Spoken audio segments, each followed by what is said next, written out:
Jaime, buen día. Le saluda Rubén Atahuichi. ¿Cómo está? Muy buenos días, Rubén. Un saludo cordial a toda la gentil audiencia de La Razón Radio. Jaime, nos había llamado mucho la atención ayer a los medios de comunicación el hecho de que centenares de personas acudieran a las afueras de la gestora pública para reclamar algo que nos pareció insólito, habiendo comenzado recién la gestora pública, iniciado la administración plena del sistema integral de pensiones, había problemas. ¿Cuánta verdad hay en estas denuncias, Jaime, de que algunos jubilados se han sorprendido recibiendo sus rentas de 900 bolivianos cuando usualmente recibían 1.500 bolivianos, por ejemplo? Bueno, muchas gracias por la cobertura. Yo quiero desmentir todas estas afirmaciones en el sentido de que habría, digamos, una cantidad considerable de jubilados que tendrían problemas con sus rentas. En realidad, los datos que voy a presentar van a permitir precisamente desmentir este tipo de informaciones.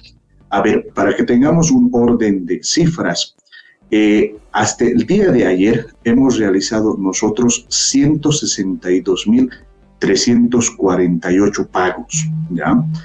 De los cuales 141.119 son por jubilación y por riesgo son 21.229. Es decir, en 2 días hemos logrado inyectar 466 millones de bolivianos, ¿ya? Ese es un dato importante que lo estamos dando como primicia para La Razón, en el sentido de que nos muestra que en solo 2 días y hemos logrado cubrir el 65% del total de nuestra planilla. Entonces, ahí se puede ver con absoluta claridad que en estos 2 días, mediante las modalidades de abono en cuenta y mediante las modalidades de pago en ventanilla, hemos logrado cubrir. Ahora, lo que ocurre, y esto es común, por esa razón tenemos 38 plataformas a nivel nacional. Lo que ocurre es que estas plataformas están precisamente para atender estos casos especiales que se puedan presentar, ¿no es cierto? Concretamente, digamos, sobre el caso que ha motivado una nota de ANF, se debe a una cuestión relacionada a la renta dignidad. A ver, es importante considerar que la renta dignidad no beneficia a aquellas personas que están trabajando en una entidad estatal, por ejemplo, en el magisterio, las universidades, digamos que es lo más común. Entonces, en ese sentido, lo que ocurre es que hay algunas personas que acceden a la modalidad de jubilación, continúan trabajando porque eso está permitido por ley, pero en ese momento lo que se hace es suspender la renta dignidad. Entonces, eso a veces provoca variaciones en lo que significa el monto total de la pensión. Todas esas dudas las hemos estado aclarando precisamente el día de ayer, y si existiese algún otro elemento que nosotros podamos aclarar, por supuesto que estamos prestos para hacerlo. Ahora, esta información suele tener efectos inmediatos. La Organización de los Jubilados ya se ha expresado en emergencia. ¿Cómo contener este tipo de versiones, Jaime? Bueno, en realidad por la forma en la que nosotros operamos, porque tenemos una excelente relación con nuestros jubilados. Por ejemplo, el día de mañana nos vamos a reunir con la Federación de Asociaciones de La Paz, ¿no? Entonces, para que podamos conversar precisamente acerca de estos elementos que tienen que ver con el pago de las pensiones. Pero reitero, el hecho de que hasta el momento ya hayamos pagado 162.348 pagos y ya hayamos distribuido en 2 días 466 millones de bolivianos, nos muestra con absoluta claridad que el grueso, es decir, más del 98% de los jubilados que han cobrado no han tenido mayor problema en relación a lo que está ocurriendo, ¿no es cierto? Entonces, en ese sentido, también indicar, y en eso quiero ser muy enfático, ninguna pensión se ha reducido, esto lo puedo demostrar de cualquier manera, eso es totalmente falso, como en redes sociales han intentado indicar, acusando a la gestora de que estaría disminuyendo pensiones. Eso es totalmente errado, no se ha disminuido ninguna pensión. Lo que sí es importante aclarar, y en ese sentido es bueno que la gente sepa, la renta dignidad solo se activa en el caso, por ejemplo, de los adultos mayores de 60 años, cuando una persona no está trabajando en una entidad pública. Y también el otro requisito importante es que debe residir en el país. No debemos olvidar que la renta dignidad beneficia a dos grandes grupos. Por un lado, están aquellas personas que no tienen pensión en el Sistema Integral de Pensiones o en el SENACIR. A ellos se les paga 350 bolivianos. Y a la gente que tiene pensión en el Sistema Integral de Pensiones o en el SENACIR se les paga 300 bolivianos mensuales. Sin embargo, ese requisito es importante que lo tomen en cuenta en el sentido de que no tienen que estar trabajando en una entidad pública, porque eso significa que están recibiendo recursos del Tesoro General de la Nación y también tienen que residir en territorio nacional. Esos son los dos requisitos fundamentales y lo que a veces lleva a algún tipo de confusión en nuestros beneficiarios. ¿Cómo no se ha percibido este problema cuando las AFPs estaban gestionando el Sistema Integral de Pensiones? Jaime, ¿cómo se explica esta situación? Bueno, eso no es totalmente correcto, ¿no? Si ustedes recuerdan, por ejemplo, un poco para hacer la comparación, nosotros esporádicamente tenemos filas, generalmente eso se produce a principios de mes, el resto del mes van a notar que nuestras plataformas prácticamente están vacías. En cambio, en el caso de las AFPs, todos los días tenían filas y eso lo pueden testificar los propios medios de comunicación. Ahora, por otro lado, una plataforma de atención al público precisamente está para eso, es decir, para atender al público cuando exista algún tipo de dificultad, cuando exista algún tipo de problema. Lo que caracteriza a la gestora, y esto es importante que lo conozca la gente, es que nosotros somos muy rápidos para resolver cualquier tipo de caso. Prácticamente lo hacemos en el día cuando existe algún tipo de dificultad, porque también se presentan dificultades en relación a los derechohabientes. Por ejemplo, cuando un titular fallecido, lo que ocurre es que, por ejemplo, podría tener más de una familia o, por ejemplo, hay alguna dificultad con la tutoría legal, es decir, que, por ejemplo, puede existir que un menor sea beneficiario de una parte de la pensión, pero como es menor, no puede cobrar en el banco y no puede tener abono en cuenta, entonces hay una persona que cobra por cuenta de. Entonces, ese tipo de situaciones las resolvemos en las plataformas y lo que se va a notar en los siguientes días, van a verlo ustedes, de que estas filas se van a reducir paulatinamente y cada uno de los jubilados va a tener su pensión. En ese sentido, yo quiero garantizar a todos los jubilados su pensión y desmentir cualquier tipo de afirmación, porque también quiero aclarar, aprovechando las ondas de la razón, en Cochabamba, por ejemplo, a un dirigente de jubilados ha indicado que un 20% de los jubilados no estarían recibiendo su pensión. Por favor, eso es totalmente falso. Todos los jubilados van a recibir su pensión. Lo que ocurre es que varios de ellos no cobran, por ejemplo, solo el primer día, sino lo van haciendo a lo largo del todo el mes. Y lo que va a ocurrir con los jubilados es que aquellos que no han cobrado, pues pueden ir a las ventanillas de 37 entidades financieras que hemos habilitado en todo el país para que puedan realizar precisamente estos cobros. Don Jaime, ayer usted decía, abordado precisamente por este medio de comunicación que difundió la información, que va a ver el caso. Al final, ¿qué ha constatado? ¿Son varios casos o uno solo que ha desatado esta información? Bueno, son algunos casos, eso no lo vamos a negar. Hay algunos casos que se han presentado, especialmente en La Paz, que tienen estas características. Lo que ha ocurrido en todos estos casos, y en realidad lo que hemos hecho es informar a la gente, ¿no? ¿Qué es lo que ocurre cuando, por ejemplo, ocurre algún tema de estos en relación a la renta dignidad? En la boleta de abajo, en la parte de abajo, aparece una leyenda aclarando precisamente esta situación en relación a la renta dignidad. Entonces, lo que hemos hecho cuando han aparecido este tipo de casos, inmediatamente en nuestras plataformas los hemos atendido. Lo que ha ocurrido particularmente en el caso de ANF ayer es que han entrevistado, con todo derecho naturalmente, a personas que estaban en la fila y por lo tanto aún no habían sido atendidas teniendo el computador al frente para que se pueda dar este tipo de información. Por esa razón estamos también nosotros aprovechando los medios de comunicación para que podamos aclarar este tipo de situaciones. Y además indicar a toda la población que tanto lo que es nuestras plataformas como nuestra línea gratuita 810-1610 están prestas para atender cualquier tipo de situación que pueda presentarse en relación a sus pagos. Gerente, ya habiendo pasado un mes de la gestión plena de parte de la gestora pública del sistema integral de pensiones y el pago de rentas y jubilaciones y todos los trámites, ¿qué evaluación tiene respecto de esta gestión en la gestora pública? ¿Qué evaluación tiene en este mes?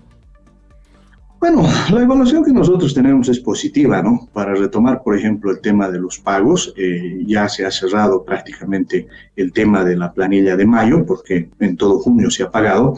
Por ejemplo, nosotros hemos logrado realizar 277.343 pagos en todo mayo.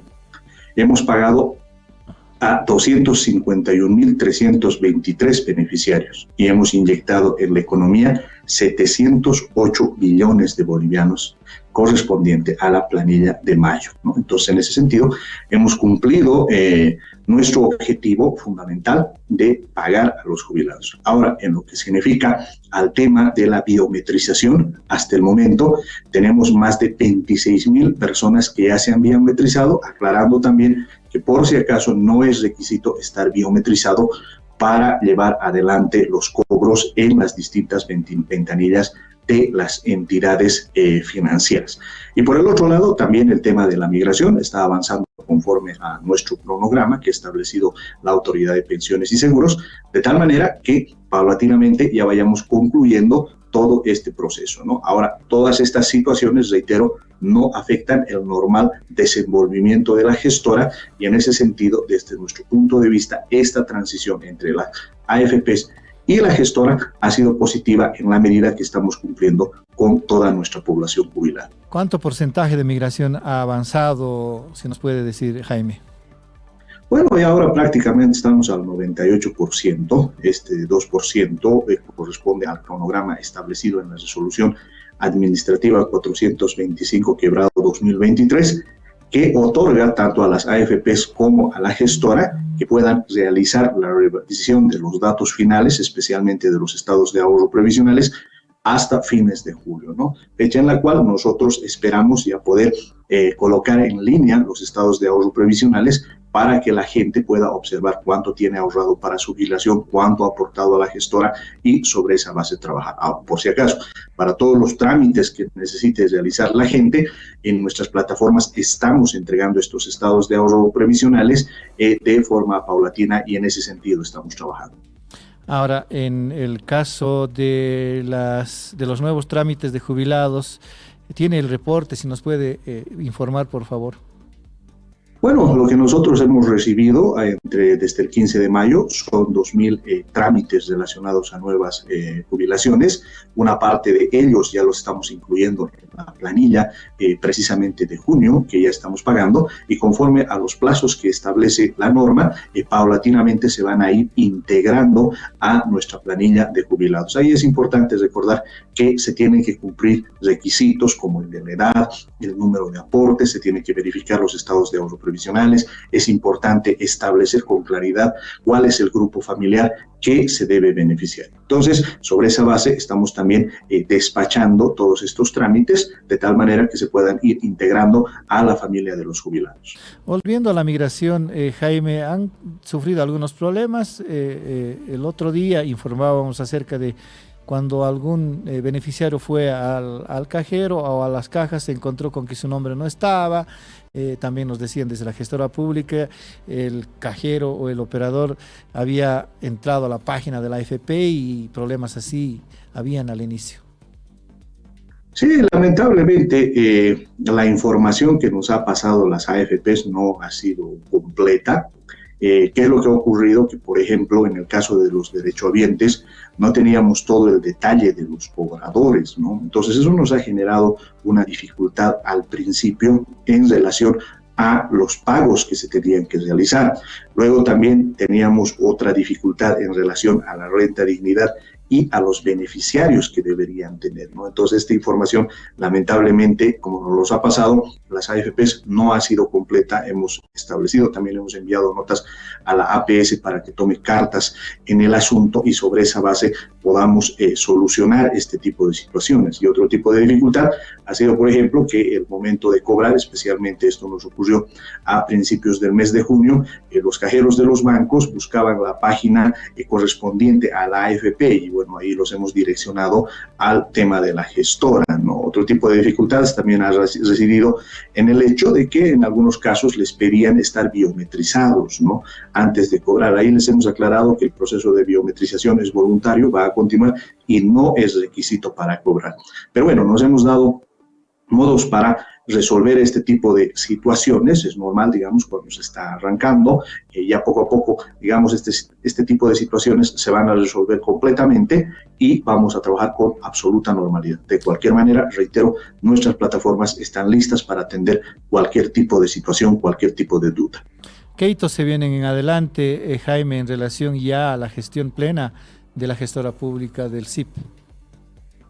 Bueno, básicamente los hitos que vamos a tener es finales de julio, principios de agosto, es que tenemos que poner en marcha nuestros estados de ahorro previsionales. La idea es que estos se puedan acceder a través de la aplicación móvil, a través de nuestra oficina virtual y también a través de nuestra plataforma, y también podamos hacer llegar a todos nuestros beneficiarios a través del correo electrónico, ¿no? Entonces, en ese sentido, ese es uno de los hitos fundamentales que vamos a tener. Y por el otro lado, en el tema de las inversiones, lo que nosotros deseamos hacer es que los rendimientos aumenten, como lo hemos ido demostrando durante todos estos meses, porque no se debe olvidar que la gestora está en operaciones desde el mes de septiembre, ¿no? Entonces, desde el mes de septiembre ya ha estado recaudando, ya tenía un monto importante de dinero con el cual ha estado trabajando, y como hemos visto en mayo, por ejemplo, el rendimiento que tenía la gestora ha sido del 4,5% frente a un 2,5% que habían registrado las administradoras de fondos de pensiones. Ahora que administramos la totalidad de los recursos, la idea es que paulatinamente vayamos gestionando de mejor manera esta cartera y sobre esa base aumentar los rendimientos que tenemos, ¿no? Y por el otro lado también lo que queremos avanzar es en la digitalización. Ese va a ser un hito importante que vamos a tener, de tal manera que paulatinamente una mayor cantidad de servicios se puedan integrar al mundo digital. Si bien, digamos, puede parecer una situación muy común que los adultos mayores no conozcan este tipo de tecnologías, lo que nosotros hemos visto es que más bien las conocen, las vivencias, por ejemplo, las están realizando mediante nuestra aplicación móvil. Y bueno, como paulatinamente esto es generacional, la gente que ahora tiene 50 años y todavía no está jubilada, pero ya maneja estas tecnologías, en un tiempo va a cumplir esta edad y ya va a estar familiarizada con ese tipo de tecnologías. Entonces, lo que nosotros queremos hacer es precisamente que este mundo digital se integre precisamente a todo lo que es la vivencia, a todo lo que significa el día a día de los jubilados, de tal manera que puedan integrarse a esta modalidad de atención. Gerente, ¿nos puede recordar la recuperación de fondos de DPF del intervenido Banco Fácil? ¿Qué utilidad se le va a dar a estos recursos? Bueno, lo que ha ocurrido, digamos, con las AFPs es que, para hablar en números gruesos, ellas habían invertido o habían puesto en manos del Banco Fácil 10.000 millones de bolivianos, ¿no? De los cuales 8.200 millones de bolivianos estaban en depósitos a plazo fijo y 1.800 millones estaban en recursos de alta liquidez, o lo que comúnmente se conoce como cajas de ahorro, ¿no? Entonces, en el caso de los DPFs, lo que hemos logrado es precisamente que estos recursos ahora estén bajo la titularidad de los fondos del Sistema Integral de Pensiones, se encuentren administrados ya por la gestora, porque ahí hay que reconocerlo, había un posible problema que podía existir, dado que el Banco Fácil se cerró. Y en cuanto a los 1.800 bolivianos, también hemos logrado que los mismos se trasladen a las cuentas de los fondos del Sistema Integral de Pensiones. Ahí, como notarán, siempre hago una distinción entre los fondos y la gestora. Esto es así porque en el marco del artículo 6 de la Ley 065, estos fondos se constituyen en patrimonios autónomos, es decir, no son propiedad de la gestora, sino son propiedad de los fondos, que lo que nosotros hacemos es administrarlo. Entonces, en ese sentido, ya están ahí y lo que corresponde y lo que estamos haciendo es invertir los mismos. ¿En qué estamos invirtiendo? Bueno, básicamente en lo que se refiere los depósitos a plazo fijo o los títulos de las entidades de intermediación financiera. También estamos invirtiendo una parte en las emisiones y también una parte en bonos del Tesoro. ¿Cuál es el criterio? Buscar la máxima rentabilidad que podamos tener, minimizando el riesgo, porque no debemos olvidar, se tratan de recursos de los bolivianos y es muy importante administrar adecuadamente los mismos. Al saberse que Fácil gestionó mal su empresa, ¿estaban en riesgo estos fondos? Bueno, en cierto sentido sí, ¿no? Porque a veces un poco para ver el debate que teníamos hace unos meses, si recuerdas, Rubén, Sí. A la gestora se le criticaba y se le decía, lo que pasa es que la gestora va a invertir más en bonos del Tesoro, y estos bonos del Tesoro son inseguros, se decía, ¿no? Porque no había ninguna garantía de la devolución del capital y los intereses, eso es lo que se decía, ¿no? Sin embargo, lo que ha demostrado la práctica es que toda la inversión en bonos del Tesoro que han hecho las AFPs es precisamente la que está más segura. Y en cambio, la que en determinado momento se ha puesto en riesgo ha sido la inversión que se ha hecho en un banco como es el Banco Fácil, ¿cierto? Entonces, en ese sentido, lo que se ha visto en la práctica es que las inversiones en el Estado son seguras frente a lo que podría ocurrir con las inversiones privadas. Ahora, ahí también hay que ser honestos. Todo el esquema que tiene la Ley de Servicios Financieros, la propia Ley 065 para garantizar esos recursos, ha entrado en funcionamiento y eso ha permitido que los fondos no pierdan un solo centavo. Sin embargo, no se debe olvidar que este tipo de situaciones no son normales, es decir, un banco no debería quebrar, un banco no debería tener malos manejos, y en determinado momento, por supuesto, que se han puesto en riesgo estos recursos, pero más bien, tanto las autoridades estatales como la propia gestora han actuado con rapidez para precisamente recuperar estos recursos y de esta manera ya podamos estar tranquilos. Mi ingenuidad me hace preguntarle por qué las AFPs han depositado en cajas de ahorro 1.800 millones de bolivianos. Bueno, ahí también es una crítica que nosotros hacemos a las AFPs, ¿no? Porque generalmente siempre se ha indicado que una administración privada es mejor que la estatal, ¿no? Porque se guía por criterios, como se dice, privados, ¿no? Sin embargo, si se revisan las cifras, los tiempos, uno va a notar que desde noviembre a diciembre ya habían problemas con el Banco Fácil. Sin embargo, entre enero y abril, especialmente la AFP Previsión continuaba manteniendo recursos de alta liquidez en el Banco Fácil, ¿no? Lo cual para nosotros no es una buena práctica, ¿no? ¿Por qué no es una buena práctica? Porque en realidad el administrador tiene que estar permanentemente viendo no solo la rentabilidad, sino los riesgos. Lo que ocurría, digamos, con el Banco Fácil es que ofrecía unas rentabilidades extraordinarias, ¿no es cierto? Y un criterio básico de administración financiera es que cuando las tasas de interés son muy altas, ¿no es cierto?, pueden existir problemas. No estoy diciendo que existan problemas, pero pueden existir problemas. Es como dice el viejo adagio popular, ¿no? Cuando la limosna es mucha, hasta el santo desconfía, ¿no? Claro. Entonces ya se veía por las informaciones, etcétera, que el Banco Fácil podía tener problemas. Lamentablemente, especialmente la AFP Previsión continuó manteniendo una gran cantidad de recursos, y eso, cuando ocurrió un desenlace muy complicado para Fácil, por supuesto que generó problemas, ¿no es cierto? Pero, reitero, más bien todo eso se ha solucionado y ahora esos recursos se encuentran en manos de los fondos. Pregunta final, y siempre con la ingenuidad que tenemos en el tema, Jaime, ¿y por qué Fácil? ¿Por qué no pudo ser otro banco en el que se hubieran depositado estos fondos de alta liquidez, incluso los DPFs?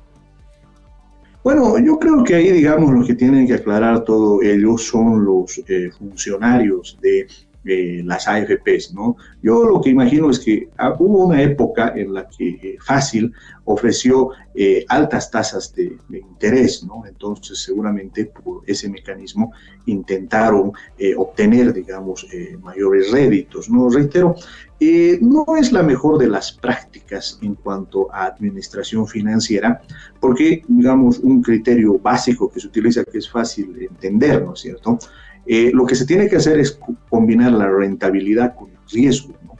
Hay una correlación entre ambas variables, ¿no? Es decir, puede pueden ciertos títulos ofrecer mayor rentabilidad, pero también son más riesgosos. Entonces hay que saber hacer el mix, por así decirlo, entre una buena rentabilidad y un bajo riesgo, ¿no? Lamentablemente en este caso no se cumplió esa regla y bueno, se fueron más que todo, desde mi punto de vista, por la rentabilidad sin tomar en cuenta los riesgos que ya estaban apareciendo en relación a la administración del banco fácil. No se trata de las mejores prácticas, son decisiones que ha tomado la AFP en el marco de su autonomía como administradores privados de los fondos que les correspondía hasta el 15 de mayo y yo imagino que ellos podrán dar más detalles respecto a lo que hicieron. Nosotros trabajamos de una forma distinta, nosotros cuidamos los recursos, no nos dejamos llevar así nomás por las altas tasas de rendimiento, sino que combinamos con el riesgo y también la necesaria liquidez que tenemos que preservar.